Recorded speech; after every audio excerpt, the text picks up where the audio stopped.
Hi, this is Franz Cantor, cartoonist, illustrator, and toon talker, and I'm here with Jim Bridges, and I'm the president of the Australian Cartoon Museum, and we're doing a review, a book by today from the Australian Cartoon Museum Library, Joe Kubert's Comic Book Studio Instruction Book. Wow. And there he is, Joe Kubert, although in real life he's a lot taller. And this is the legendary Joe Kubert. Yeah, he did Sergeant Rock. Yep. Did Tarzan. He has an art school. Yes. We had an art school for many years. This Yes. is published by Joe Kubert, Yeah. 2002.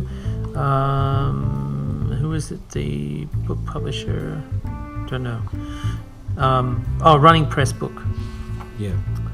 So. And here's the contents. It's only a little book. Yeah, the idea. Fantastic. Here he is. These are the things you need. Yep. And superheroes, cowboys, what sort of things do you want to do?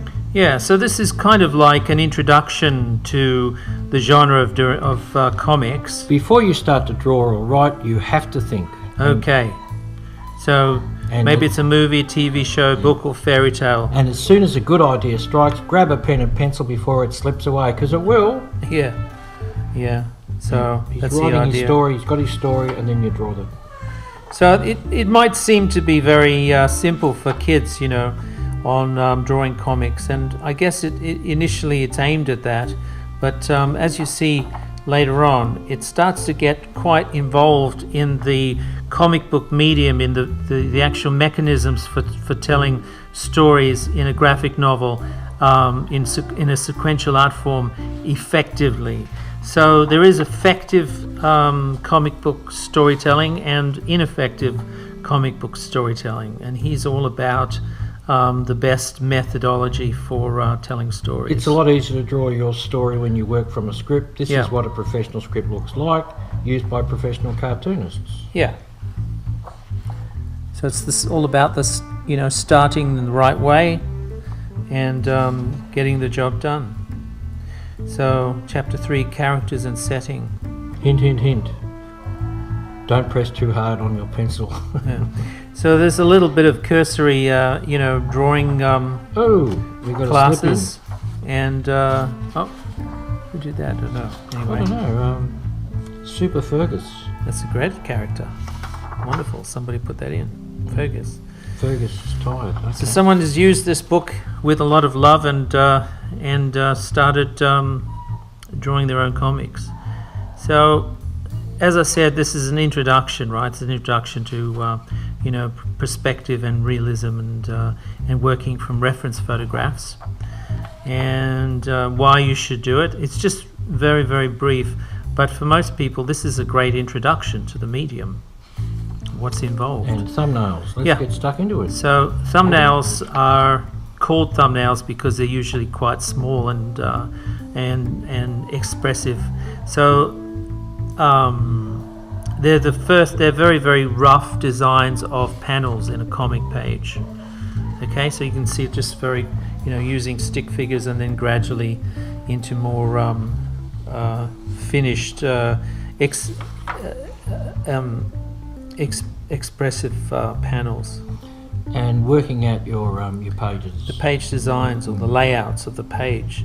So everything has to be read according to the conventions of a comic book, which is usually left to right, top to bottom. And also the both pages like this, they have to both work together. Besides the individual story, they both have to work design-wise. Yeah, there's continuity and the design of the pages themselves. There's a little bit of coming from his experience in obviously many years of drawing comics. There's some intros to his plan of arranging panels on a page. It's good that he's small and he gives it scale and. Yeah. In a very simple way, like in this picture. Yeah. So rough it out and just little pointers. These are basically little pointers. This whole book is about little pointers. Yeah. It's a great little book. So gradually getting more into the finished work, finished pencils, and what you should do, erasing and cleaning up. Then some examples of lettering. And the dictionary. Yeah, Has to be spelled correct, absolutely. doing the lines for... Yeah, the lines and the spacing between the lines. And then some onomatopoeic words, and words that you use for sound effects, etc. There's more laying out panel borders. Then we go into inking. There's different kinds of inking. I mean, the sounds very simple and basic, right? But you'd be surprised. This is a great little graphic because it means you have to do a lot of drawing, doesn't it? It does. It also frames him. Yeah. So with drawing, of course, you've got different ways of halftones, hatching, cross-hatching, stippling, which this is, cross-hatching, different kinds of, different levels. It gets darker, obviously, when you change the direction. So you start in one direction, then go the other direction. As you get darker, you keep changing directions like a clock face. So a little bit of... Clean up.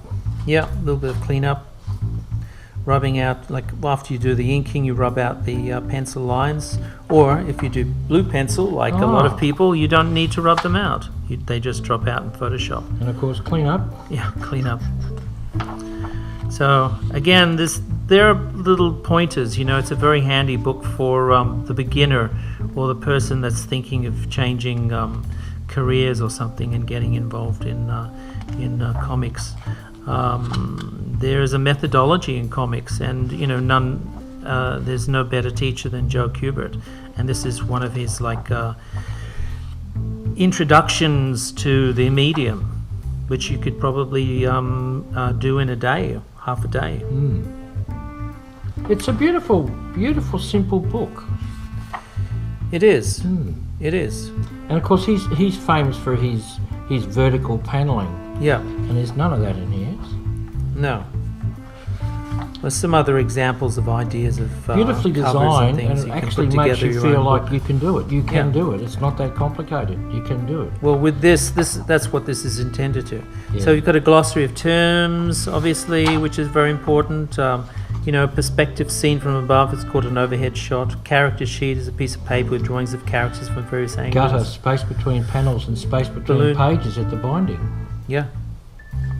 So very important, and some notes, lots of note pages. I don't know why you'd have a lot of note pages with lines. Yeah. But I guess you'd have to he's obviously more quiz yourself. He's more interested in getting the story down than the drawing. That's what I think. Yeah. So I think you'd have to sort of memorize a lot of the terms.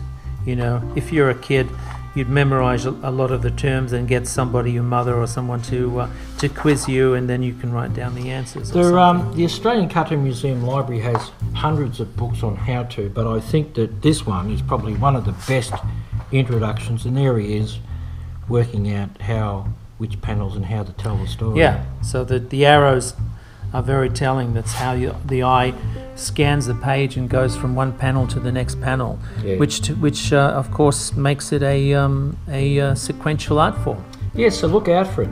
Yeah, definitely pick it up. This is Jim Bridges and Franz Cantor, and I'll catch you next time. Bye-bye.